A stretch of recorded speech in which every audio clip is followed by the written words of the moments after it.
Head practice bits Telugu. మొదటి ప్రశ్న. రావ్ అన్న కలం పేరుతో రచన చేసింది క్రింది వానిలో? బలుసు వెంకటరమణయ్య గారు. బలుసు వెంకటరమణయ్య. తర్వాయి ప్రశ్న. నా బాల్యం పాఠంలోని ఇతివృత్తం ఏమిటి క్రింది వానిలో? నా బాల్యం పాఠంలోని ఇతివృత్తం కళలు. తర్వాయి ప్రశ్న. తన జీవిత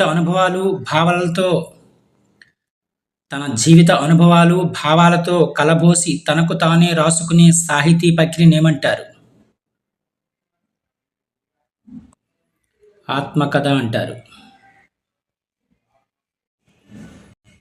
తర్వాయి ప్రశ్న. తొలి తెలుగు యాత్రా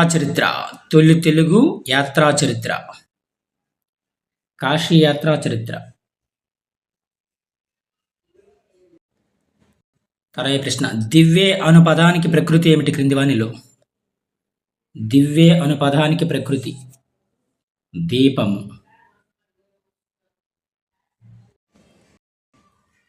తర్వాయి ప్రశ్న. చెన్ను అనే పదానికి అర్థం ఏమిటి క్రింది వానిలో?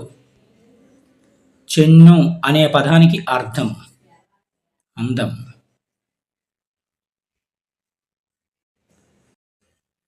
తర్వాయి ప్రశ్న. ఈ క్రింది వాటిలో మధ్యమ పురుష సర్వనామ పదాలు? మీరు, నీవు.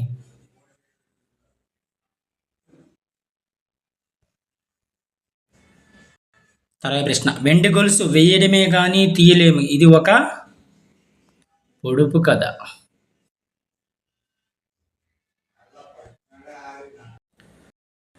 తర్వాయి ప్రశ్న. స్త్రీలను గూర్చి చెప్పే పదాలు మహాతివాచకాలు. తర్వాయి ప్రశ్న. మనమంతా ధర్మం కొరకు పాటుపడాలి, గీత గీసిన పదం ఏ విభక్తి ప్రత్యయం? చతుర్థి విభక్తి ప్రత్యయం కొరకు. తర్వాయి ప్రశ్న. ఈ క్రింది వాటిలో వర్తమాన కాల వాక్యం ఏది? వర్తమాన కాల వాక్యం మణిమేకల ముగ్గు వేస్తున్నది, ఇది వర్తమాన కాల వాక్యం.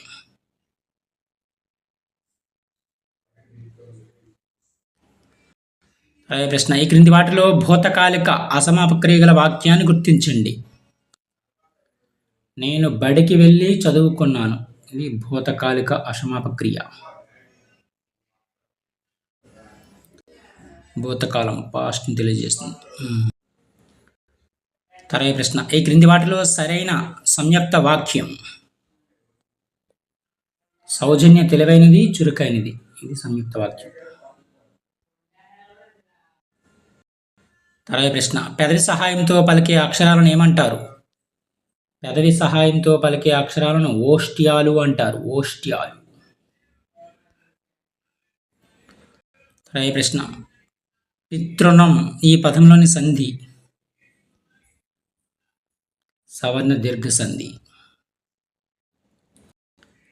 తర్వాయి ప్రశ్న. అచ్చులను ఇలా కూడా పిలుస్తాం, అచ్చులను స్వరాలు, అదేవిధంగా నాదాలు. తర్వాయి ప్రశ్న. భాషదుల్ ఈ పదంలో గల ఘనం ఏమిటి? రగనం. జమాతారాజ మనసు పెట్టుకేస్తే మీకు వచ్చేస్తుంది. తర్వాయి ప్రశ్న. దేశ చరిత్ర పదానికి విగ్రహ వాక్యం క్రింది వానిలో? దేశ చరిత్ర పదానికి విగ్రహ వాక్యం దేశం యొక్క చరిత్ర. యొక్క వస్తే షష్ఠి తత్పురుష సమాసం. తర్వాయి ప్రశ్న. జ్ఞానం దీపం వలె జీవితానికి వెలుగునిస్తుంది, ఈ వాక్యంలో ఉపమావాచకం? వెలుగు ఉపమావాచకం.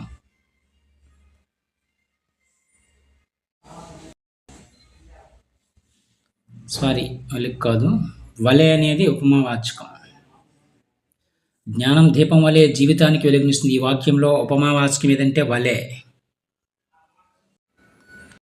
తర్వాయి ప్రశ్న. పలు భాషణ అలవాట్లతో కూడిన సంశ్లిష్ట వ్యవస్థ భాష అన్నది క్రింది వానిలో? పలు భాషణ అలవాట్లతో కూడిన సంక్లిష్ట వ్యవస్థే భాష అనేది.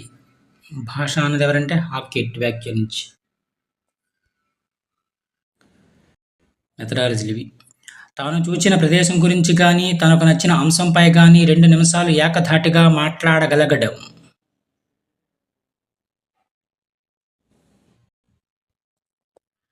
ఉక్త రచన.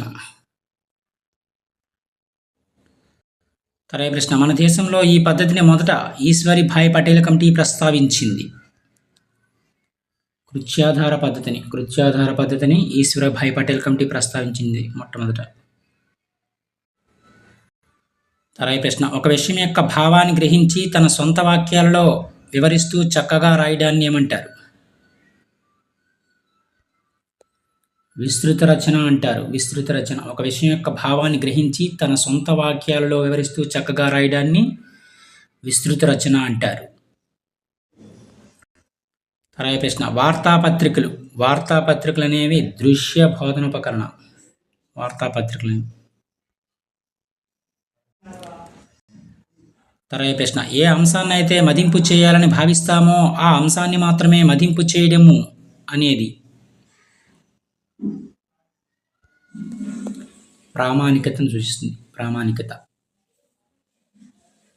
ఇవి తెలుగుకి సంబంధించిన కొన్ని ముఖ్యమైన ప్రాక్టీస్ బిట్స్. మరిన్ని ప్రాక్టీస్ బిట్స్ కోసం మన ఛానల్ సబ్స్క్రైబ్ చేసుకోండి ఫ్రెండ్స్. Thank you.